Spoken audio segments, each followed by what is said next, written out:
Bismillahirrahmanirrahim. Baiklah, pembahasan kali ini yaitu industri susu dan keju. Susu adalah cairan sekresi kelenjar-kelenjar mamae ternak yang sedang laktasi. Susu dihasilkan dari ternak para penghasil susu yaitu sapi, kambing, maupun kerbau. Susu adalah bahan makanan yang bernilai gizi tinggi yang dapat diolah menjadi beragam jenis produk. Keju merupakan produk olahan susu yang sudah terkenal di masyarakat. Keju merupakan makanan yang diolah dari bahan susu, baik itu susu sapi, susu kambing, ataupun susu kerbau yang berbentuk seperti endapan atau padatan. Bahan baku, kadar air, lemak, protein, laktosa, dan abu. Proses pengolahan bahan baku susu. Yang pertama, penanganan air susu. Penanganan air susu yang baik setelah pemerahan dapat mencegah terjadinya kontaminasi pada air susu. Setelah proses pemerahan selesai, untuk mencegah aktivitas mikroorganisme harus dilakukan proses pasteurisasi dengan cara memanaskan air susu pada temperatur 60 derajat Celcius selama 30 menit atau pada suhu 70 derajat Celcius selama 15 detik. Tujuan dilakukannya dengan pasteurisasi adalah untuk membunuh sebagian besar mikroorganisme air susu, terutama mikroorganisme patogen. Dengan dilakukannya pasteurisasi, air susu akan terhindar dari bakteri penyebab penyakit dan dapat memperpanjang daya simpan sehingga kualitas air susu tetap terjaga. Pengawetan susu. Pendinginan susu bertujuan untuk menahan mikroba perusak susu agar tidak berkembang sehingga susu belum mengalami kerusakan dalam waktu yang relatif singkat. Pendinginan susu dapat dilakukan dengan memasukkan susu ke dalam cooling unit dan lemari es.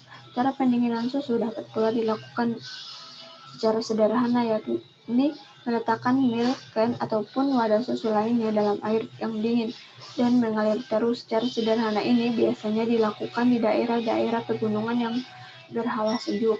Kedua, proses pengolahan keju. Pertama, pasteurisasi susu. Pasteurisasi susu dilakukan pada suhu 70 derajat Celcius untuk membunuh seluruh bakteri patogen. Kedua, pengasaman susu. Pengasaman susu bertujuan agar enzim rennet dapat bekerja optimal. Pengasaman dapat dilakukan dengan penambahan lemon jus, asam tartar, cuka, atau bakteri Streptococcus lactis. Proses fermentasi oleh Streptococcus lactis akan mengubah laktosa atau gula susu menjadi asam laktat sehingga derajat keasaman atau pH susu menjadi rendah dan rennet efektif bekerja. Ketiga, penambahan enzim rennet. Rennet memiliki daya kerja yang kuat, dapat digunakan dalam konsentrasi yang kecil.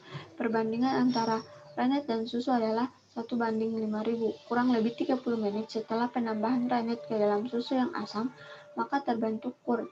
Bila temperatur sistem 27 dipertahankan 40 derajat Celcius, akan terbentuk curd yang padat. Kemudian dilakukan pemisahan curd dari whey. Terakhir, pematangan keju. Untuk menghasilkan keju yang berkualitas, dilakukan proses pematangan dengan cara menyimpan keju ini selama periode tertentu. Dalam proses ini, mikroba mengubah komposisi curd sehingga menghasilkan keju dengan rasa, aroma, dan tekstur yang spesifik. Pengolahan limbah. Proses fisika. Proses pengolahan secara fisika yaitu proses pengolahan yang mengakibatkan perubahan kualitas limbah cair akibat berlangsungnya proses-proses fisik. Proses ini meliputi proses screening, flotasi, filtrasi, dan absorpsi. Kedua, proses kimia. Proses pengolahan secara kimia meliputi proses-proses koagulasi, diokulasi, yaitu proses pemisahan partikel dengan menambahkan bahan koagulan yang dibantu dengan proses flokulasi. Proses-proses lainnya adalah proses pertukaran ion dan proses yang mampu menghilangkan zat terlarut organik.